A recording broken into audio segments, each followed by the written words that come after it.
Welcome back to the Artie Lange Show. Darrell Hammond here. Next Wednesday, January 15th, will be at Caroline's doing a show he's calling Crack House to the White House, and everybody he met on the way. Everybody I met there, yeah. Everybody met there. I may show up. That sounds like a fun night. Man, I really, well, I'm going to really push. You just tell me what you want. Well, listen, I'll have my agent call your agent. No. Give me some contact info, and people will start trying to make you happy. I don't have your cell number, big guy. In the green room, I'll need some Arnold Palmers. That's pretty much it. I used to have a cool green room. Arnold Palmers are delicious. They are.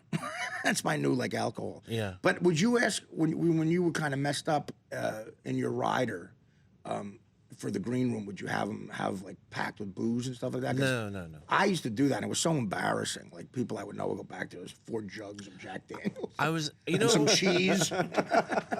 Cheese, yeah. Wash down Provolone with a shot of JD. I did you ever drink before you performed? Oh my God, Darrell, please! I can't even get into it. I did everything. Yeah. Before, during, and after the performance. And there's a lot of nights I was bad. I just feel bad for.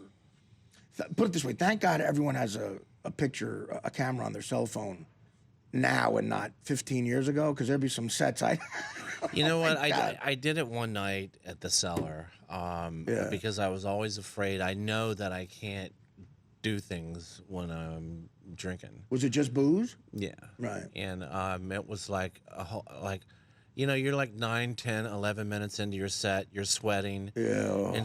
And the audience knows something's horribly wrong. It's the worst. It's the worst feeling on the planet Earth. I probably have missed key words in the setup. They don't understand what you're talking about. And that's the thing about comedy. You miss one word, the whole joke is blown. It's gone. Yeah. Yeah. And you only did it one time. That's enough.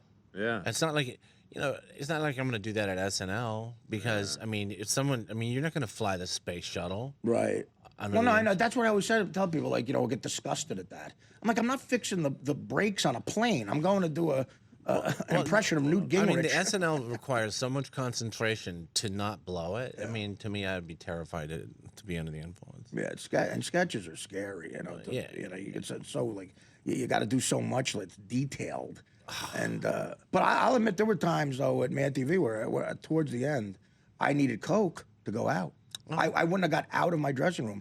I said to one of the guys, I said, "Listen, if I don't get blow, I'm not going to be able to perform." Really? Yeah, because I can't get out of here. Yeah. And I don't think I performed. Put it that way. Oh, okay. Yeah. Good. But I'm not proud of that. Look, you wear it as a badge of honor for a while. I'm not proud of that. God, look I can't. I don't have a judge's gavel, dude. Right. There's no mistake that I haven't made. more than most people out that I've ever heard of. You don't have to say them, but are there certain mistakes that are so glaringly total regrets, you're really upset about? You still beat yourself up over? Yeah, but it doesn't have to do with drugs necessarily. Yeah. That's the thing about me. Right. Is that I don't need to be on drugs to do goofy stuff. Yeah, me too. That's the problem. That's a great way to put it. Yeah. I remember I called up my friend Eddie, who's a kind of a big star in the book, and he's pretty high up in national security now. We still talk. And he's like, "How you doing? Who's the latest psycho bitch in your life?" Oh yeah, right. And I'm like, "I don't know. Come on, man." He's like, you don't have a resentment against no one right now because you normally have a resentment going. I'm like, all right. This is the guy who's high up in national security. Yeah. Well, I go, yeah. There is someone from New Orleans. I wired some money to, and I never heard from her again. And he's like, wait a minute, you wired a chick from New Orleans? You wired her money? The story's even better than I could have thought it would have been. He goes, what is she? She's a lady of the evening? I'm like, yeah. He's like, so you wire money not just to a prostitute, a French Quarter prostitute? He goes, that makes her like a prostitute deluxe. One of the chicks on the swings. Yeah, that makes her like a super prostitute. And you wired her money. That's hilarious. You're an asshole. I picture her going down to the Western Union office. Hi, I'm Ginger. Darrell sent me something. I'm like, she's like, well, I don't know, I really will, I want to come to New York. Oh, yeah. No, women, you're right. You hit on it. Women will make you, I've done horrible, stupid things. The worst thing I ever did was when I played quarterback my junior year in high school. Right. On JV football, I lined up to take the snap from center Yeah. under the right guard. Put my hands under the right guard's ass. Yeah. The kid's like, "Hey, what?" Man. And the other side was like, whoa, whoa, you know, trying to adjust. Like, this must be the smartest thing that ever happened. It's okay. I'm on acid. This is the greatest play in the history of football, or he's a dumbass with a mental problem. He's on shrooms. Yeah, no one thinks that at the time. Now the women thing, I've said I do this in my stand-up act, but it's based on truth. Like I found out that if you give a hooker in Vegas, if you give a hooker money to go and get cocaine, she will never come back with the cocaine. Oh my God. Ever. Yeah, and you know, it took me like 34 times to figure that out. Yeah. That's what he's like, they're she's a prostitute. He was just trying to get this straight. I'm like, yeah. You wired her money. I'm like, yeah, she said, you know, she was going to come to New York. He's like, you're such a dumbass. I was like, did you miss the plane again, honey? I'm here at Kennedy with some flowers. You know, I mean, he's like, she probably has one of those, like, phones you buy at Dwayne Reed. You know, you wire that and then she tell you she's into you and you're special on a Dwayne Reed phone. I'm like, Let me get this straight. Yeah. You say you wired a hooker money? No, and she disappeared? No, the best part was, wait, she's, you know, wired a prostitute money. But not just a prostitute, a French Quarter prostitute. Yeah. One halfway across the country? Yeah, a New Orleans, like, prostitute deluxe. I'm surprised you didn't just go out and set up an IRA for you, something conservative. But I'm a dumbass, you know? No, listen, I'm just like, I do so many things. I mean, I do some things really well, and then I got a blind spot. Right, no, me too. I got a big blind spot, absolutely. And sometimes I'm fully blind. Back after this, Darrell Hammond, the Artie Lange Show. Welcome back to the Artie Lange Show. Last minute of the hour, Darrell's agreed to stay longer with us until the next hour, which is great.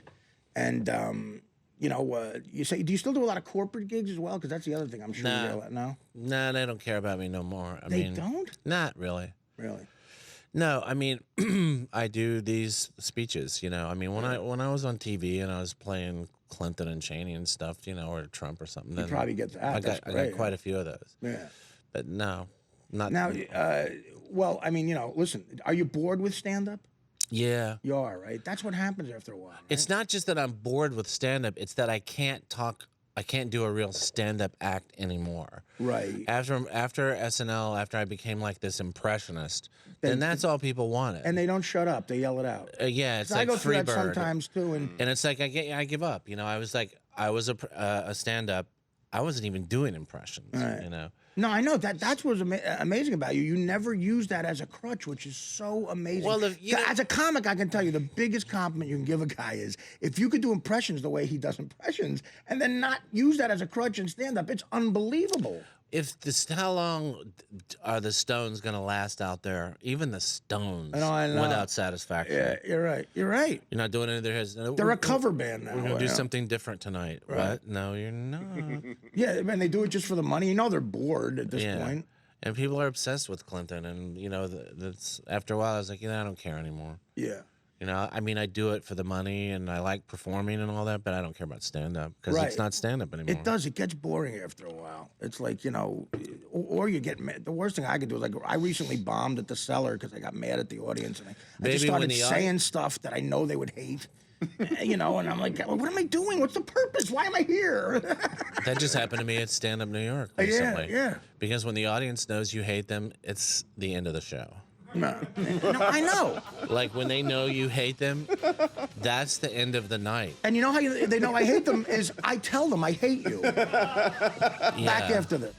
The Artie Lange Show, weeknights on Audience, only on DirecTV.